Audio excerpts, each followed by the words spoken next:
Hello guys, welcome back to my channel Earth Mom Dehradun. मैं हूं ज्योति और वेलकम है आप सभी का मेरे चैनल में नए हैं तो प्लीज़ चैनल को सब्सक्राइब ज़रूर कीजिए। वीडियो पसंद आई तो लाइक भी करिए। कमेंट सेक्शन में कमेंट करके ज़रूर बताइए कि आप सबको मेरा वीडियो कैसा लगा। ये रिएक्शन वीडियो हम लोग बनाने वाले हैं बेगानी शादी में अब्दुल्ला दीवाना।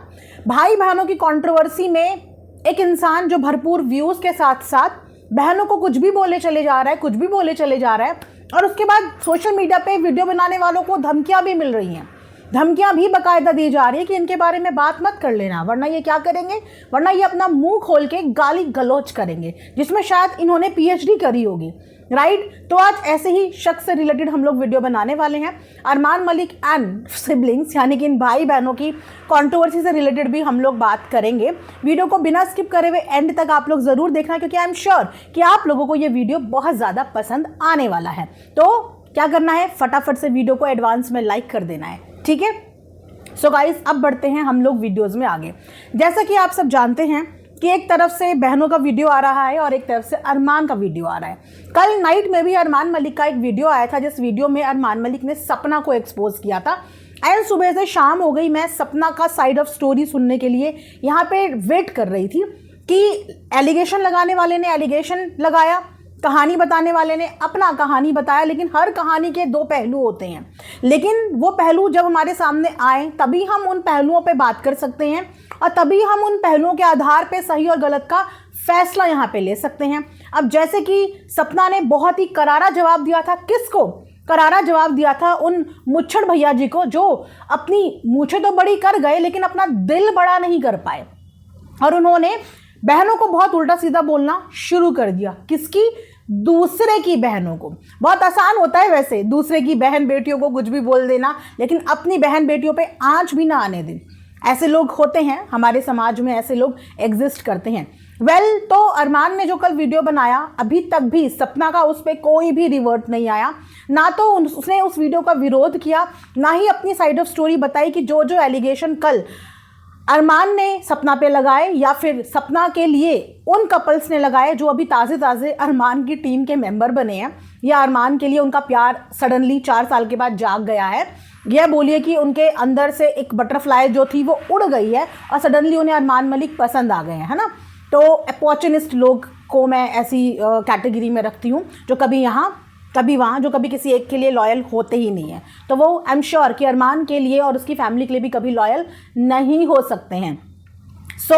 अभी तक भी कोई वीडियो नहीं आया, तो अब इस चीज़ का हम लोग क्या कंक्लूजन निकालें, ये तो खैर वक्त बताएगा। हो सकता है कि आने वाले टाइम में, मतलब 1-2 दिन में या कल तक वो वीडियो आ जाए, बट वेट करेंगे उसकी साइड ऑफ स्टोरी भी सुनने का। एकदम से किसी के लिए भी जजमेंट पास हम यहाँ पे नहीं करेंगे, लेकिन यहाँ पे हम ज़रूर उनके बारे में बात करना चाहेंगे जो भाई बहनों की लड़ाई के बीच में मतलब कर क्या रहे हैं और कर क्यों रहे हैं। अरमान अपनी बहनों को बोल रहा है, समझ में आता है। बहनें अपने भाइयों को बोल रही है, समझ में आता है। कालू भैया अपनी बहनों से लड़ रहे हैं, समझ में आता है। वो बहनें उससे लड़ रही हैं, समझ में आता है, क्योंकि इन दोनों ने एक दूसरे के साथ अच्छे मूवमेंट भी शेयर करे हैं और एक दूसरे के साथ गलत मूवमेंट भी एक्सपीरियंस करे हैं। लेकिन ये जो थर्ड इंसान है, ये किस हक से बहनों के बारे में कहानियां रच रहा है, मतलब किस हक से? पहले इन्होंने सपना की बीमारी का मजाक बनाया। मैं बोलूं कि अगर सपना झूठ भी नाटक कर रही है, कंटेंट के लिए भी बोल रही है, तो आप कौन? उसका भाई अपनी बहनों को एक्सपोज कर रहा है ना, लेकिन आप कौन? आपका कोई राइट नहीं बनता किसी के परिवार में कुछ भी बोलने का। और अगर बोलने का राइट है भी तो ऑफ कैमरा बोलिए ना। ऑफ कैमरा जितना बोलना है बोलिए, लेकिन ऑन कैमरा आपका कोई हक नहीं बनता किसी की बहन बेटियों का पहले तो मजाक उड़ाने का, उनकी बीमारियों का मजाक उड़ाने का, और किसी के पारिवारिक मुद्दे पे बोलने का। तो अगर सोशल मीडिया पे आप किसी के भी पारिवारिक मुद्दे के बारे में बात कर सकते हैं, तो जिन लोगों ने अपना चैनल ही रिएक्शन रोस्ट का खोला हुआ है, जिनका काम ही सोशल मीडिया पे आई हुई चीज़ों के बारे में बोलना है, तो फिर उनको किस हक से धमकी दी जा रही है? उनको क्यों बोला जा रहा है कि हम तुम्हें गाली गलौज करेंगे? अरे मत दिखाओ ना गंदगी। किसने बोला है? ज़बरदस्ती किसी ने बोला है? अगर गंदगी नहीं दिखाओगे तो लोग यहाँ पे बात भी नहीं करेंगे, लेकिन अगर कंट्रोवर्सी यहाँ पे दिखाओगे, गंदगी दिखा के रेवेन्यू कमाओगे, डॉलर छापोगे, तो पब्लिक का मुंह कैसे बंद कर पाओगे? पब्लिक अपने ओपिनियन रखेगी ना, इतना फ्रीडम तो पब्लिक को है ना। अगर एक व्लॉगर को इतना फ्रीडम है कि वो घर के लड़ाई झगड़े सोशल मीडिया पे दिखा दे, तो ऑडियंस से ये फ्रीडम आप कैसे छीन पाएंगे कि वो आपके लड़ाई झगड़े देखने के बाद अपना ओपिनियन यहाँ पे शेयर ना करे। इसीलिए कमेंट सेक्शन होता है कि ऑडियंस लिख के अपना ओपिनियन शेयर करे, और इसीलिए रिएक्शन रिव्यू वाले होते हैं कि वो भी बोल के अपना ओपिनियन किसी भी पर्टिकुलर चीज़ के बारे में शेयर करे। तो वहाँ पे इन्हें बहुत ज़्यादा मिर्ची लगती है, लेकिन दूसरे की बहन के चरित्र पे बात करेंगे ये। बीमारी तो बीमारी का इन्होंने अच्छा खासा मजाक बनाया, आंसुओं का इन्होंने मजाक बनाया। तो आंसू यहाँ पे कौन सा कंटेंट क्रिएटर नहीं बहाता? ऐसा कौन सा इन्फ्लुएंसर है जिसने आज तक तो सोशल मीडिया पे रो के नहीं दिखाया या सिंपैथी कार्ड प्ले नहीं करी? या ऐसा कौन सा इन्फ्लुएंसर है जिसने आज तक सोशल मीडिया पे आंसू बेच के रेवेन्यू नहीं कमाया? क्या इनके चैनल पे ऐसा कोई वीडियो नहीं है? क्या बीमारी का कभी कोई वीडियो नहीं आया? सर्दी जुकाम बुखार, ये एडमिट वो एडमिट, क्या कभी किसी ने कोई वीडियो नहीं डाला? सब डालते हैं। तो फिर वो अगर डाल रहे हैं तो उसमें वो गलत कैसे हैं? और अगर वो गलत हैं भी तो उनके भाई काफ़ी हैं, उनके भाई बोलने के लिए काफ़ी हैं। क्योंकि अगर उन्होंने सही गलत किया भी होगा तो अपने भाई के साथ किया है ना, अपने भाई के साथ सही गलत किया है। और अगर बहनों ने सही किया है तो उन्होंने अपने साथ सही किया है, आपस में एक दूसरे के साथ सही गलत किया है। किसी तीसरे चौथे के साथ सही गलत नहीं किया है। तो किसी तीसरे चौथे को अगर इन्वॉल्व होना भी है ना, तो सुलह सपाटा कराने के लिए इन्वॉल्व हो, उनके नाम का कंटेंट छापने के लिए इन्वॉल्व मत हो, उनके बीच में और आग में घी डालने का काम नहीं करना चाहिए। यहाँ पे मैं हैरान हूँ इस चीज़ को देख के। चलो समझ में आता है, एक भाई अपनी बहन को लताड़ रहा है या एक भाई अपनी बहन को एक्सपोज कर रहा है, पर एक भाई कैसे दूसरे को अलाउ कर रहा है कि वो उनकी बहन के बारे में कुछ भी बोल ले? कैसे अलाउ कर रहा है? यहाँ पे कालू भैया की सरासर गलती है। ठीक है, भाई अपनी बहन को बोल रहा है, लेकिन कालू भैया कैसे अपने दोस्तों को अलाउ कर रहे हैं? कल को अगर इन बहनों के भी संगी साथी यहाँ पे आ जाएं और वो भी आके इनको अनाप शनाप बोलने लगे, तो ये क्या करेंगे? ये सुन के लेंगे या ये लोग बोलेंगे कि हम तो ये कर देंगे, हम तो गुड मॉर्निंग कर देंगे, हम तो वहाँ पहुँच जाएंगे? तो जब आप अपने लिए किसी के संगी साथियों को बिठाकर सुनना पसंद नहीं करते, तो आप भी अपने संगी साथियों को बिठाकर अपनी बहनों की इस तरीके से बेइज्जती नहीं करा सकते। आज ये क्या बोल रहे हैं? चोर है, चोर है, चोर है। आपके घर में चोरी करके गई, आपका कुछ सामान उठा लिया, और आपके पास क्या सबूत है कि वो चोर हैं? कोई वीडियो, कोई फुटेज, कोई सीसीटीवी फुटेज? कैसे आप बोल रहे हैं? उनका भाई ने बोला, चोरी की, समझ में आया कि भाई ने बोला। अब उनका पक्ष आना बाकी है कि क्या उन्होंने चोरी करी, लेकिन आपने किस हक से उन्हें चोर चोर चोर बोल दिया? मतलब दूसरे के चरित्र पे, दूसरे की पर्सनालिटी पे, दूसरे के कैरेक्टर पे बात करना बहुत आसान होता है। क्या आप टॉप टू बॉटम एकदम प्योर सोल हैं, संत आदमी हैं? क्या आपके अंदर कोई कमी नहीं है? क्या आपने आज तक कभी कोई चीज़ गलत नहीं करी? क्या आपसे कभी कोई गलती नहीं हुई? कोई भी इंसान यहाँ पे दूध का धुला नहीं है। हर इंसान के अंदर कुछ कुछ फॉल्ट है। आज एक मिनट आप लोगों को नहीं लग रहा है दूसरे की बहन बेटियों के बारे में अनाप शनाप बोलने का? अगर वो भी मुंह खोलने पे आए तो आप बताइए, क्या उनके एक भाई, खुद के भाई दूध के धुले हुए हैं? किसका पास रिकॉर्ड यहाँ पे अच्छा है? किसका? इन सारे भाई बहनों की लिस्ट में अगर आप बहनों के कैरेक्टर पे बात कर रहे हैं और जिनकी आप तारीफ कर रहे हैं, क्या उनका ट्रैक रिकॉर्ड अच्छा है, पास्ट रिकॉर्ड अच्छा है? लेकिन हर इंसान, पास्ट का मतलब होता है पीछे छोड़ा हुआ, पास्ट का मतलब होता है पीछे चीज़ें छोड़ दी, और प्रेजेंट का मतलब होता है जो हम आज की ज़िंदगी जी रहे हैं। तो बहनों की अगली पिछली, ये शादी वो शादी, उसको छोड़ के आ गई, उसको छोड़ के आ गई। आप भी तो बताइए कि आप जिनके साथ रह रहे हैं उन्होंने कितने लोगों को छोड़ा है? अगर पास्ट पे ही चर्चा करने लग गए यहाँ पे सब, क्योंकि आप दूसरे के पास्ट पे बात कर रहे हैं। सुनीता के पास्ट पे बात करते अपने पति को छोड़ के आ गई, वहाँ पे एक बच्चा छोड़ के आ गई, बहुत टाइम हो गया छोड़ के आए हुए, बहुत टाइम हो गया। और यहाँ पे बहुत लोग अपनी अपनी बीवियों को छोड़ के आए हैं, थोड़ा उनकी भी जीवनी में प्रकाश डालिए ना। फिर पास्ट तो कालू भैया की वाइफ का भी बहुत सामने आया था, पास्ट तो अरमान का भी अच्छा नहीं रहा है। पास्ट आई एम श्योर कि किसी ना किसी के पास में कुछ ना कुछ ऐसी चीज़ें होती हैं जो अच्छी नहीं होती हैं। इसका मतलब ये थोड़ी कि आप उनका आज खराब करेंगे। अभी की गलतियों पे बात करो ना, अभी की एट प्रेजेंट गलतियों पे बात करो कि अभी वो बहनें क्या कर रही हैं, उस पर बात करो। उन बहन का पास्ट लाके सोशल मीडिया पे दिखाने की जरूरत नहीं है। पास्ट का मतलब बीत गया, जो बीत चुका है। और उसी के साथ साथ इन्होंने चोरी के इल्जाम के साथ साथ कैरेक्टर पे भी बात करी। किसके? सपना के कैरेक्टर पे भी बात। मतलब किस मुंह से कैरेक्टर पे बात करी?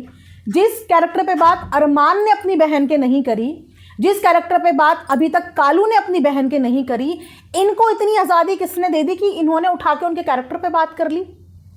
आपने ऐसा क्या देखा? आपके पास ऐसा क्या सबूत है जो आपने ये बोला कि किन किन आदमियों के साथ रहती है? किन किन आदमियों के साथ? आपने उनके घर में सीसीटीवी लगाया हुआ है या आप कैमरा लेके उनके आगे पीछे घूमते रहते हैं कि आपको पता है कि किन किन आदमियों के साथ रहती है? और अगर वो किन किन आदमियों के साथ रहती भी है तो इससे आपको क्या ऑब्जेक्शन है? आप उसके भाई हो, उसके रिश्तेदार हो, उसके कुछ लगते हो? कुछ नहीं लगते। उनकी ज़िंदगी, अगर किसी को बोलने का हक है तो उनके भाइयों को और बहनों को। वैसे तो किसी को भी हक नहीं है क्योंकि कोई उनको पाल नहीं रहा है, उनकी अपनी ज़िंदगी है, वो जैसे अपनी ज़िंदगी जिए। आप लोग भी बहुत बहुत औरतों के इर्द गिर्द घिरे रहते हैं, तो क्या बोलें?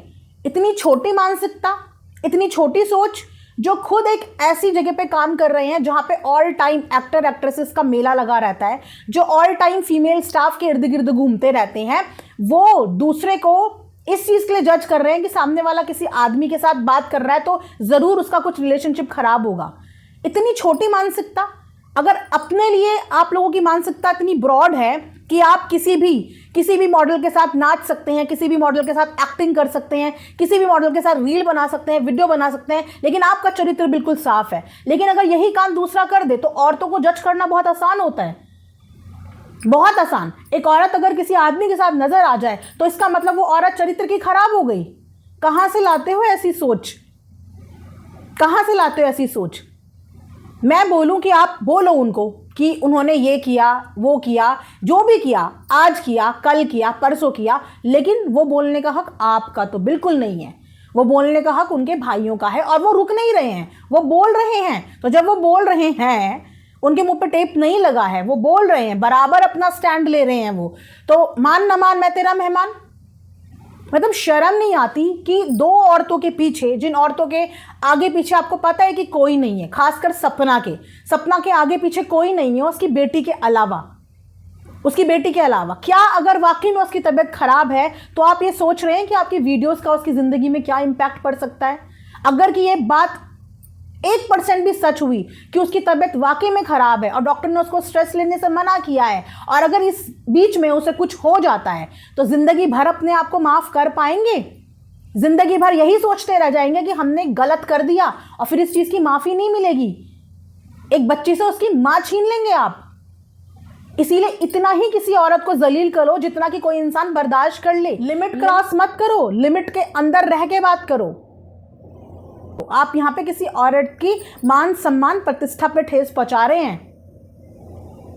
मत मचाओ सोशल मीडिया पे ये गंदगी, मत मचाओ, क्योंकि अगर गंदगी मचाओगे तो इस गंदगी पे जवाब भी मिलेगा। पब्लिक को कोई इंटरेस्ट नहीं है। एक्टर हो ना, एक्टर हो तो एक्टिंग करो ना, एक्टर हो तो अच्छा कंटेंट दिखाओ ना। भाई बहन लड़ रहे हैं तो आप क्यों बीच में आके अपना यहाँ पे कैरेक्टर डिस्प्ले कर रहे हो? किस चीज का कैरेक्टर डिस्प्ले कर रहे हो इस समय पे? मंथरा वाला। ठंडा करता है इंसान, एक समझदार इंसान सिचुएशन को ठंडा करता है, सिचुएशन पे उबलता नहीं है। और यहां पे ये वही काम कर रहे हैं। और इस चीज के लिए मैं जरूर बोलना चाहूंगी, अरमान हो चाहे कालू भैया हो, कि ये बहुत गलत हो रहा है। आप लोग लड़ रहे हो अपनी बहनों से, समझ में आता है, आप लोगों का हक बनता है, लेकिन आप किसी और को अपनी बहन बेटी की इज्जत पे अगर बोलने का मौका दे रहे हैं या इस चीज को अप्रिशिएट कर रहे हैं, तो याद रखना कि जब बहन बेटी की इज्जत उछलती है ना, तो भाई की भी नाक उछलती है, भाई की भी पगड़ी उछलती है और बाप की भी पगड़ी उछलती है। और अगर आज आपकी बहन बेटियों की इज्जत पे बात कोई कर रहा है, चरित्र पे कोई बात कर रहा है, तो इससे आपकी चरित्र और आपका इमेज कभी भी ऊपर नहीं होगी, आपकी भी डाउन होगी। बहन बेटियों की इज्जत से मायके की इज्जत जुड़ी हुई होती है। अगर उनकी इज्जत सोशल मीडिया पे खराब हुई तो आपकी भी इज्जत खराब ही होगी। कहलाएंगी वो आपकी बहन ही, कि इसकी बहन ऐसी है और इसका भाई ऐसा है, कहलाएंगी वो आपकी। तो ये सब करने से अपने मित्रगणों को रोकिए। इनफैक्ट रुकना तो सबको चाहिए, क्योंकि बहुत ज़्यादा जलील हो गया है। चीज़ों की एक हद होती है, सिर्फ उतना बोलिए जितना सामने वाला बर्दाश्त कर पाए।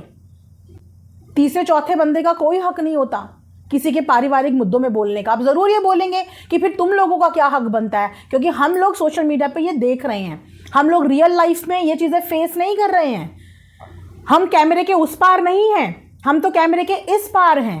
हम लोगों को आप एज एन ऑडियंस जितना दिखाओगे और एज एन ऑडियंस हम जितना देखेंगे हम उसी चीज़ पर रिएक्ट करेंगे। लेकिन हम कभी ये सलाह नहीं देते किसी को कि अपने ऑफ कैमरा झगड़ा सोशल मीडिया पे ले आओ, एक दूसरे की धज्जियां उड़ाओ, एक दूसरे का कैरेक्टर असैसिनेट करो, एक दूसरे को कहीं मुंह दिखाने लायक मत रखो। इस चीज़ को हम कभी सपोर्ट और कभी अप्रिशिएट नहीं करते।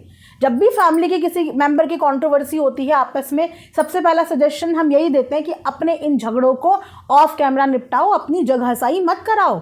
कल 5-6 महीने में जब एक होगे तो ये ऑडियंस थू करेगी आप लोगों के ऊपर कि 6 महीने पहले एक दूसरे की इज्जत की धज्जियां उड़ा रहे थे और 6 महीने बाद एक ही थाली में सबके सब खा रहे हैं। तो ऐसा मौका मत आने दो।